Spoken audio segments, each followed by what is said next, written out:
तो अब कौन से आंकड़े लेकर? हाँ, आंकड़े मैं आपको दिखा। अभी तो पार्टी शुरू हुई है। पिछले साल हमारे 22 में यूपी में चुनाव हुए थे जी। 8 चरणों में चुनाव हुए, 10, 14, 20, 23, 27, 3, 7 फरवरी। रिजल्ट आया 10 मार्च को। आखिरी चुनाव हुआ 7 फरवरी को, रिजल्ट आ रहा है 10 मार्च को, पूरे 1 महीने बाद। नतीजा सबके सामने, बीजेपी जीत गई। उत्तराखंड में चुनाव हुए 14 फरवरी, रिजल्ट आया 10 मार्च को। 24 दिन का पूरा टाइम मिला, बीजेपी जीत गई। पंजाब में तो खैर इनका कोई नाम लेवा ही नहीं था, अगर वहाँ ही कुछ करते तो पकड़े जाते। गोवा में 14 फरवरी को हुए, रिजल्ट आया 10 मार्च को। मणिपुर में 27 फरवरी और 3 मार्च को हुआ चुनाव, रिजल्ट आया 10 मार्च को। पूरा गैप मिला इन्हें बदलने के लिए। उसके बाद आते हैं जी कर्नाटका। 10 मई को इलेक्शन हुआ कर्नाटका में, 13 मई को रिजल्ट आ गया। बीजेपी का नामो निशान वहाँ पे नहीं था। 3 दिन के अंदर सिर्फ। आज सारी सबमिट हो रही हैं, अगले दिन वो उनकी काउंटिंग हो रही है और अगले दिन से काउंटिंग शुरू हो गई। ना टाइम मिला, ना हेरा फेरी कर सकते थे, ना चेंज कर सकते थे। उसके बाद आपके आते हैं जी छत्तीसगढ़ में। 7 और 17 को चुनाव हुआ, रिजल्ट आ रहा है 3 दिसंबर को। पहले चरण के चुनाव हुए थे इसमें 20 सीटों पे। 20 सीटों में पंडरिया विधानसभा बीजेपी जीती 26,398 वोटों से। कवर्धा से जीती 39,592 से। खैरागढ़ से जीती ये राजनंद से जीती 45,000 वोटों से। पहले चरण के 11 सीटें वो जीत गई और सबका जो रेशो है 25,000 से ऊपर जा रहा है। कांग्रेस का रेशो क्या जा रहा है 1981, 2706 और ये 6434।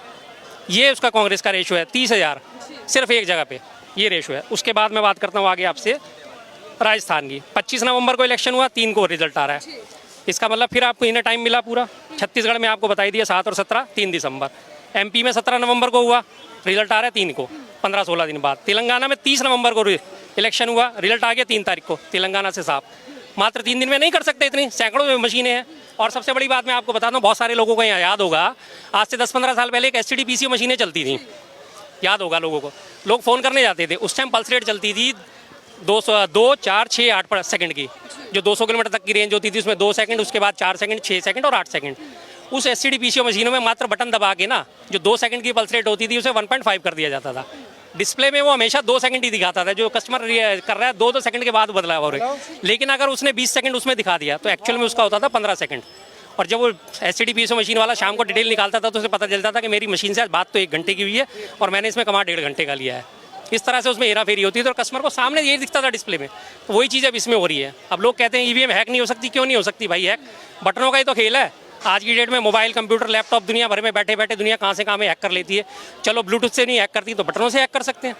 मैं बैठे बैठे कई दिन से इस बात को सोच रहा था कि जब हमारी STD-PCO मशीनों में हेरफेर हो जाती थी, 4 सेकंड की पल्स रेट को घटा के वो 3 सेकंड की कर देते थे। आप कॉल करोगे 4 सेकंड की पल्स रेट सामने चल रही थी, कस्टमर को दिख रहा है कि मेरी पल्स रेट 4 सेकंड में बदल रही है, मशीन में भी और उसमें भी, डिस्प्ले में भी। बिल निकल रहा था 4 सेकंड का, अंदर से जो खाने में खर्च हुआ है वो 3 सेकंड में पल्स रेट चेंज होती थी। और सारा रेशो में आप सवाल खड़े कर। बिल्कुल बिल्कुल। अब मैं तो सीधा सबसे सारी पार्टियों से एक ही सवाल करूंगा, सारी चीज़ें छोड़ दो, सारे मुद्दे छोड़ दो, महंगाई, बेरोजगारी, भ्रष्टाचार, धर्म अधर्म सब छोड़ दो। सबसे पहले EVM पे कंसंट्रेट करो, EVM हटाओ, बैलेट पेपर को वापस लेके आओ। आप EVM का रोना रोएंगे, उधर बीजेपी या तमाम। तो आपके सामने डिटेल दे रहा हूँ मैडम। आप आंकड़े रख रहे हैं, लेकिन बीजेपी तो यही बोलती है, भैया जब आप हार जाते हैं तो आप EVM पे सवाल खड़े कर। बीजेपी ही क्यों इसके खिलाफ है? बाकी सारी पार्टियां अगर इसमें मुद्दा उठाती हैं और अगर बीजेपी इतनी देशभक्त पार्टी है तो बाकी सारी पार्टियों की क्यों नहीं रिस्पेक्ट करती? वो हटा दे EVM, क्या परेशानी है बीजेपी को? बीजेपी जीत रही है ना लगातार। मैंने आपके सारे सामने आंकड़े दी, 10 दिन, 15 दिन, 20 दिन, 25 दिन, 24 दिन का टाइम मिल रहा है, इतनी देर में सारा खेला हो जाता है। मुझे कहा तो ये भी जाता है कि जब जब परसेंटेज, वोटिंग परसेंटेज ज्यादा रहता है, वोट ज्यादा संख्या में होते हैं, तब बीजेपी को फायदा होता है। वोटिंग परसेंटेज का एक और चीज मैं आपको दिखाता हूँ। छत्तीसगढ़ की वोटिंग परसेंटेज सब है मेरे पास, सब कुछ आपने रखा हुआ है। जी। बेकार में बात करने का फायदा नहीं, बेकार में बात करने का कोई फायदा नहीं। लोग भी कहेंगे आगे आप बोल गया फालतू, पता नहीं क्या क्या भोग गया, क्या क्या भूल गया।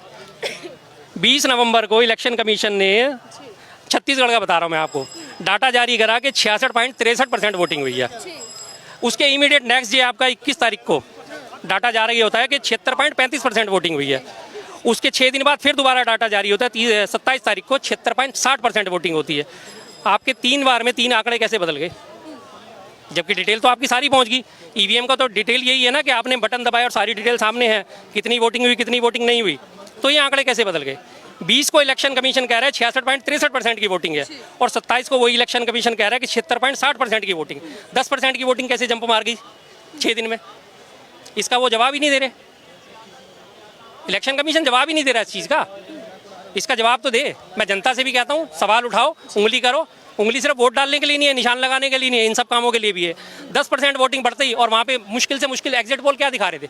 20, 25, 30 सीटें बीजेपी को, वो जंप मार के सीधी 55 पहुँच गई। कैसे पहुँच गई? ये 10% डाटा बढ़ा ना, तभी तो पहुंची है। और अभी मैं और डिटेल निकाल रहा हूँ, मेरा 3 दिन से कंप्यूटर खराब हो गया जरा, अभी मैं नेक्स्ट वीक में फिर आऊँगा। रिसर्च जारी है और आंकड़े कहीं ना कहीं लेकर आएंगे शर्मा जी। लेकिन शर्मा जी, जीत हासिल हो जाती है, बहुमत के साथ बीजेपी आती है, तो बीजेपी के तमाम नेता कह रहे हैं कि हमारे पास नियत है, नेता है, और कह रहे हैं कि नेतृत्व भी है, यानी कि नीति भी है। कांग्रेस के पास नियत ये रही सारी ईवीएम की, नेता उनके वही हैं जो हमेशा बात ऐसी करेंगे घुमा फिरा के, धार्मिक अंधविश्वास की बात करते हैं, धर्मांधता की बात करते हैं, नेता उनके वो हैं। नियत उनकी किसी के दिन से कहीं से कोई साफ नहीं है। नियत साफ होती तो जितने उनके भ्रष्टाचारी हैं उनके ऊपर कार्रवाई करते। ब्रजभूषण शरण बैठा हुआ है, उसकी संसद सदस्य तो अभी तक बरकरार है। दिल्ली पुलिस अप्रूवल कर चुकी है कि हाँ ये केस चलाने योग्य है, पहलवानों के शोषण का मुद्दा। महुआ मोत्रा ने एक ही बात उठाई थी कि अडानी से आपके क्या संबंध है, उनको कह दिया कि जी 2 करोड़ कैश लिया है और गाड़ी ली है। ना 2 करोड़ कैश बरामद हुआ है, ना गाड़ी बरामद हुई है।